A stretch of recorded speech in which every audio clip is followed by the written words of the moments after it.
Fashion is exploring creativity, and many of us simply love to take this opportunity and go crazy in the world of styling. Well, on that note, let's take a look at our next segment.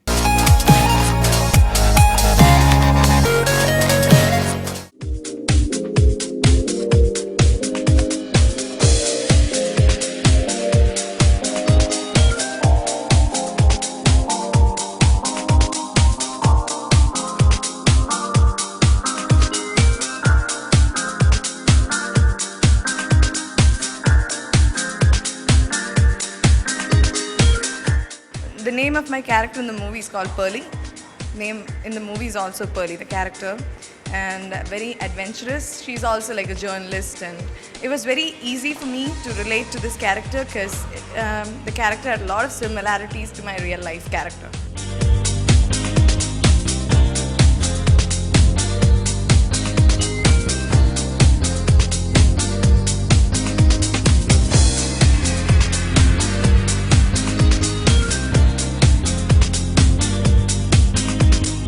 ഇപ്പോൾ ഒരു കാര്യം പറയുള്ളൂ, പേർലിയുടെ performance live fantastic. പേർലിയുടെ performance fantastic ആയിരിക്കണം. Thank you sir. Sir ഞാൻ കുറേ കേട്ടിട്ടുണ്ട് സർ, സത്യം പറയുന്നു. Pearly will be brilliant on stage. You will enjoy it lifetime. I have sang a song in this movie. It's an Arabic song.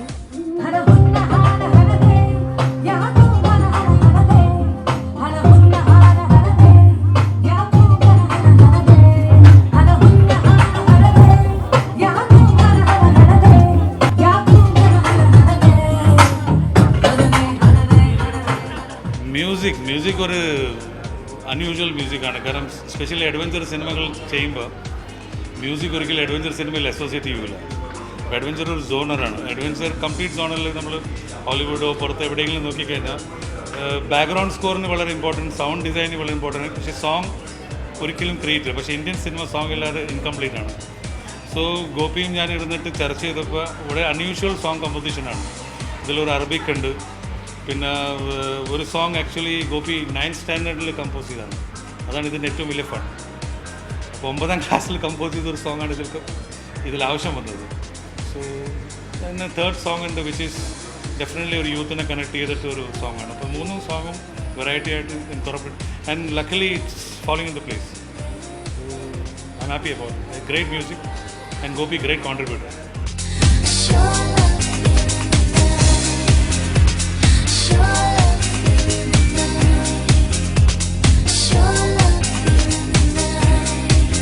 വിൽപ്പനയായിട്ടല്ലേ ഇതിനെ കാണുന്നത്. Especially ഒരു opportunity, അല്ലെങ്കിൽ ഈ പറഞ്ഞ പോലെ ഫസ്റ്റ് ടൈം ഫസ്റ്റ് സ്റ്റെപ്പ് എന്നുള്ള രീതിയിലാണ് ഇതിനെ കാണുന്നത്. മെയിൻലി ഇപ്പോൾ ഒരു പ്രൊഡ്യൂസർ ഉണ്ടാവും, ഒരു സ്ക്രിപ്റ്റ് റൈറ്റർ ഉണ്ടാവും. അപ്പം ചില പ്രൊഡ്യൂസേഴ്സിന് ഇപ്പം ഗോപി സുന്ദറിനെ അല്ലെങ്കിൽ മറ്റുള്ള വലിയ മ്യൂസിക് ഡയറക്ടേഴ്സ് അല്ലെങ്കിൽ ഏതെങ്കിലും ഒരു മ്യൂസിഷ്യനോ എന്താ പറയുക വേണ്ടി ചിലവാക്കുന്ന ഒരു ബഡ്ജറ്റ് ഉണ്ടാവുമല്ലോ. ഡെഫിനറ്റ്ലി ഒരു പടത്തിനൊരു ബഡ്ജറ്റ് എന്നൊരു സംഭവമുണ്ട്. അതിനെ കോൺസെൻട്രേറ്റ് ചെയ്ത് നോക്കുമ്പം അവർ ഉദ്ദേശിച്ചിട്ടുള്ള ഫുൾ എമൗണ്ട് നമ്മൾ ആ ബഡ്ജറ്റ് നമ്മൾ ബാക്ക്ഗ്രൗണ്ട് സ്കോറിന് വേണ്ടി ഉപയോഗിക്കും. സോങ്സ് എല്ലാം നമ്മൾ ഫ്രീ ആയിട്ട് ചെയ്ത് കൊടുക്കുകയാണ് ഉണ്ടാവും. അപ്പോൾ സോങ്സ് ഫ്രീ ആയിട്ട് ചെയ്യുമ്പം ഡെഫിനറ്റ്ലി അതിൻ്റെ റൈറ്റ്സും നമുക്ക് സ്വന്തമാകുന്നു. ഇതൊരു ലോങ് ടൈം പ്രോസസ്സാണ്. എന്തുകൊണ്ട് എൻ്റെ ഒരു അനുഗ്രഹം വേണം.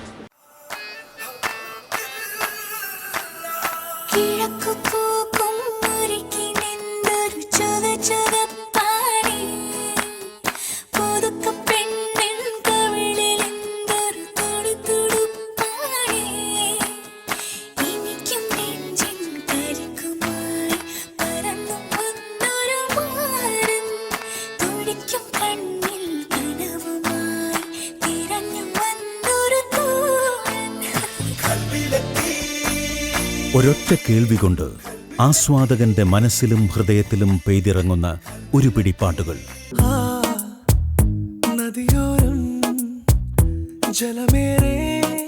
മനോഹര സംഗീതത്തെ സുന്ദരമായി അവതരിപ്പിക്കാൻ വാശി കാട്ടുന്ന ഗോപി സുന്ദർ എന്ന ഇന്നിന്റെ പ്രിയ സംഗീതക്കാരൻ.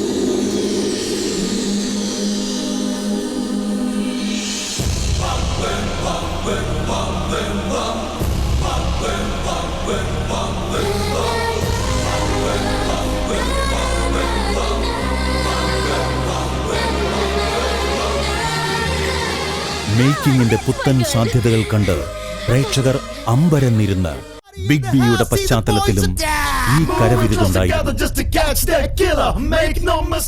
സിബി മലയിലിന്റെ ഫ്ലാഷിലായിരുന്നു സംഗീത സംവിധായകൻ എന്ന തുടക്കം.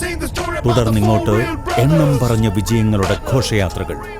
അൻവർ, സാഗർ ഏലിയാസ് ജാക്കി, ABCD, 1983, ഉസ്താദ് ഹോട്ടൽ, ലെഫ്റ്റ് റൈറ്റ് ലെഫ്റ്റ് എന്നിങ്ങനെ എണ്ണിയാലൊടുങ്ങാത്ത ഹിറ്റ് പെരുമകൾ പേറുന്ന ഗോപിയെ തേടി ബോളിവുഡിന്റെ കിങ് ഖാൻ എത്തിയത് തനിക്കു വേണ്ടി ശബ്ദം നൽകണമെന്ന് അഭ്യർത്ഥിക്കാനായിരുന്നു. ചെന്നൈ എക്സ്പ്രസിലെ ഇത്തലി ഗാനം ഇന്ത്യയൊട്ടാകെ ഇപ്പോഴും മൂളി നടക്കുന്നുണ്ട്.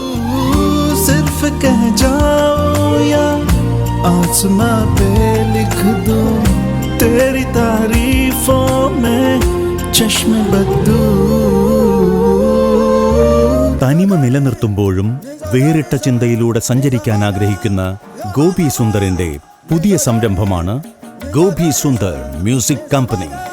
നല്ല സിനിമയെയും സംഗീതത്തെയും സ്നേഹിക്കുന്നവർക്ക് ഒരു കൈത്താങ്ങ്. കമ്പനി കൊണ്ട് ഈ സംഗീതകാരൻ ലക്ഷ്യമിടുന്നതും അതാണ്. ധീരമായ ഈ ചുവടുവയ്പിന്, വേറിട്ട ശ്രമങ്ങൾക്ക് ഗോപി സുന്ദറിന് അഭിവാദ്യങ്ങൾ.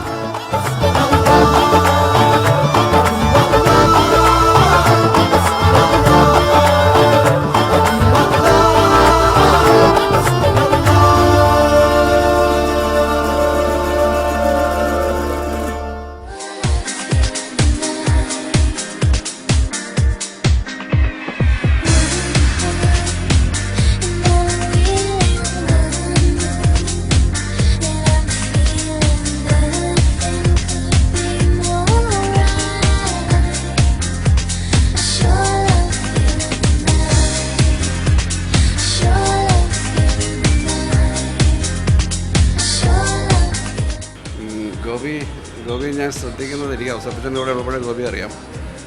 പിന്നെ ഗോപിയുടെ റീ റെക്കോർഡിങ് ചെയ്ത 2 സിനിമകൾ കണ്ടപ്പോഴാണ്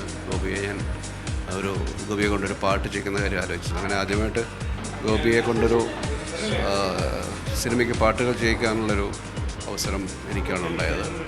പിന്നീട് ഗോപിയുടെ മലയാള സിനിമയിലെ ഗോപിയുടെ സാന്നിധ്യം നമുക്കറിയാം. ഒരു തുടർച്ചയായിട്ട് വലിയ സിനിമകൾ, വലിയ ഹിറ്റായ പാട്ടുകളൊക്കെ ചെയ്ത് ഗോപി ഇന്ന് മലയാളത്തിലെ ഏറ്റവും തിരക്കേറിയ സംഗീത സംവിധാനം മാറിയിരിക്കുന്നു. വളരെ സന്തോഷം.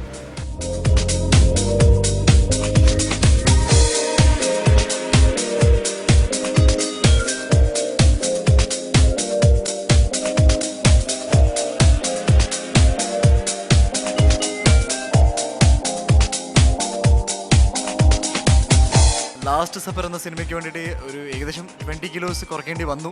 ബിക്കോസ് ഒരു പ്രൊഫഷണൽ ഒബ്ലിഗേഷൻ ആയിരുന്നു. ഈ സിനിമ ഡിസ്കസ് ചെയ്ത സമയത്ത് എന്നോട് ആവശ്യപ്പെട്ടിട്ടുണ്ടായിരുന്നു എൻ്റെ ഡയറക്ടർ, എൻ്റെ എൻ്റയർ ടീം, ക്യാമറാമാൻ എല്ലാവരും കൂടി പറഞ്ഞു. ബിക്കോസ് എൻ്റെ ക്യാരക്ടർ ഒരു അഡ്വഞ്ചർ ഫ്രീക്കാണ്.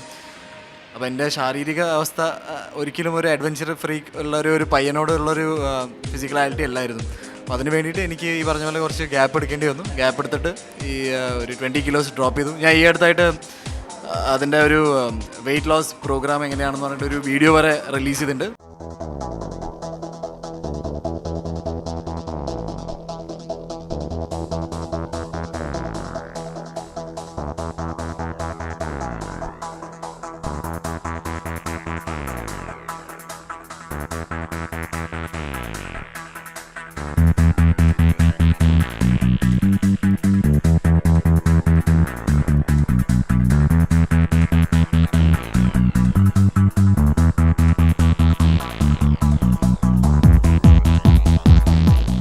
ആദ്യമായിട്ട് എൻ്റെ ഡയറക്ടർ എന്നോട് പറഞ്ഞു ഒരു 25 വയസ്സുള്ളൊരു പയ്യൻ്റെ കഥയാണെന്ന്. ബിക്കോസ് നോർമലി എൻ്റെ അടുത്ത് കഥകൾ പറയുമ്പോൾ ഒരു 30-35 അല്ലെങ്കിൽ ആ ഒരു ഏജ് ഗ്രൂപ്പിലാണ്. അതും ഒരു വലിയൊരു റീസൺ ആയിരുന്നു. ശരി, അങ്ങനത്തെ ഒരു 25 വയസ്സുള്ളൊരു പയ്യനായിട്ട് സ്ക്രീനിൽ കാണണമെങ്കിൽ ഒരു 10-20 കിലോ കുറച്ചാൽ നന്നായിരിക്കുന്നു. So it came out well.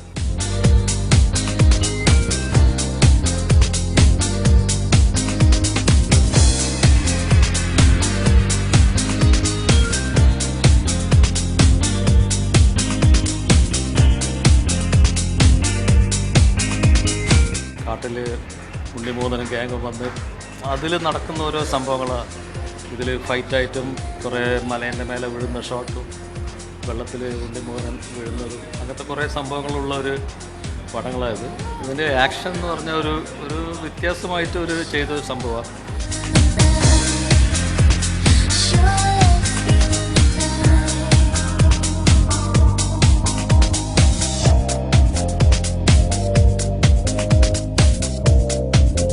എനിക്ക് സ്വിമ്മിങ് അറിയില്ല, നീന്താൻ എനിക്ക് അറിയില്ല. അപ്പോൾ ഒരു അണ്ടർ വാട്ടർ ഷോട്ടിന് വേണ്ടിയിട്ട് ഒരു ചെറിയ സ്ഥലത്ത് ചാടാൻ പറഞ്ഞു. ഞാനത് വെള്ളത്തിലേക്ക് ചാടി. പിന്നെ ഞാനൊരു ചുഴിയിൽ പെട്ടു. ഒരു 20 അടി താഴെ ഞാൻ വെള്ളത്തിൽ പോയി. And I almost survive. അപ്പോൾ അങ്ങനത്തെ ഒരു ത്രില്ലിംഗ് ആയ സിറ്റുവേഷൻ റിയൽ ലൈഫിലുണ്ടായി. അത് സിനിമയിലും അങ്ങനത്തെ ഉണ്ടാവും. ആൻഡ് ഐ ബിലീവ് എല്ലാവർക്കും അത് എൻജോയ് ചെയ്യാൻ പറ്റുന്നതാണ്.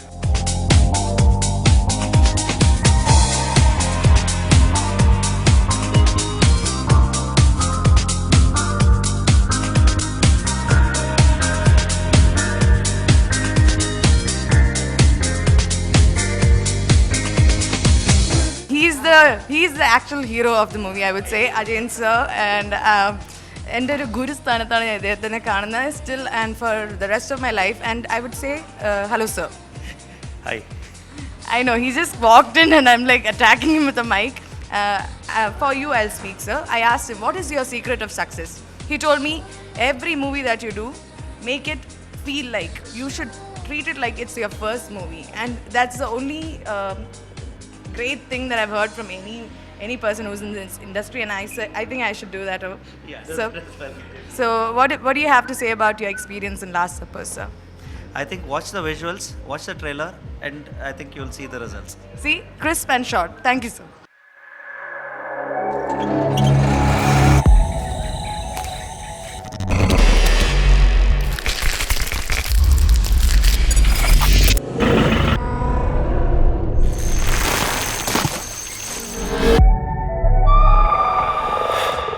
വളരെയധികം സന്തോഷമുണ്ട്. കാരണം മമ്മൂക്ക ഡിസ്ട്രിബ്യൂട്ട് ചെയ്യുന്ന ലാസ്റ്റ് സപ്പർ എന്നൊരു ചിത്രത്തിൻ്റെ ഒരു പാർട്ടാവാൻ സാധിച്ചതിൽ. കാരണം ഞാനങ്ങനെ ഒരു സിനിമ ആക്ടിംഗ് ഒന്നും അധികം പാഷനായിട്ട് എടുത്തിരുന്ന ആളല്ല. പക്ഷേ ഞാൻ ആദ്യമായിട്ട് അഭിനയിക്കുന്നതിൽ ഒരു നിമിത്തമായത് മമ്മൂക്കയാണ്. തമിഴ്നാട്ടിൽ ഞാൻ മമ്മൂക്കയുടെ ചെറുപ്പമാണ് ആദ്യമായിട്ട് ചെയ്യുന്നത്. അതുകഴിഞ്ഞിട്ട് തീവ്രം ചെയ്തു, ഓർക്കുഡ്. അങ്ങനെ ഇതെൻ്റെ 4ാമത്തെ റിലീസാണ് ദി ലാസ്റ്റ് സപ്പർ. ഭയങ്കര ഹാപ്പിയാണ്. ആക്ച്വലി ഇത് ഞങ്ങളുടെ 3 ഫ്രണ്ട്സിൻ്റെ സ്റ്റോറിയാണ്. ഉണ്ണി, ഞാൻ, പേർലി. ഞങ്ങൾ 3 ക്യാരക്ടേഴ്സാണ് ഫിലിം ത്രൂ ഔട്ട് ഉള്ളത്. അപ്പോൾ ഞങ്ങളിങ്ങനെ ഒരു കാട്ടിലേക്ക് പോകാൻ യാത്ര പ്ലാൻ ചെയ്യുകയും ഞങ്ങൾ കാട്ടിലേക്ക് പോകും. ഞങ്ങൾ അൺഎക്സ്പെക്റ്റഡ് ആയിട്ടുള്ള പല കാര്യങ്ങൾ കാണുകയും അത് ഫേസ് ചെയ്യേണ്ടി വരും. അത് ഫേസ് ചെയ്യുമ്പോൾ ആ യാത്രയിൽ എന്ത് സംഭവിക്കുന്നു, ഞങ്ങൾ എവിടേക്ക് എത്തിച്ചേരുന്നു എന്നാണ് ഈ സിനിമയുടെ മൊത്തം തീം.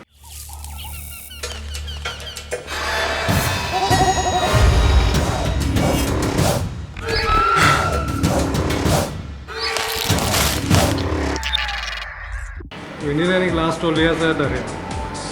അപ്പോൾ ഈ സബ്ജക്റ്റ് പറഞ്ഞപ്പോൾ എനിക്കൊരു കോൺഫിഡൻസ് വന്നു.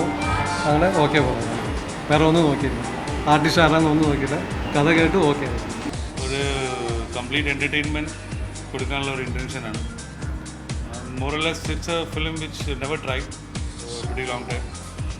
So I think people will enjoy because adventure ഇല്ലാത്ത ഒരാളുമില്ല. എൻ്റെ പ്രൊഡ്യൂസർ നല്ലോണം അഡ്വഞ്ചർ ചെയ്യാനാണ്.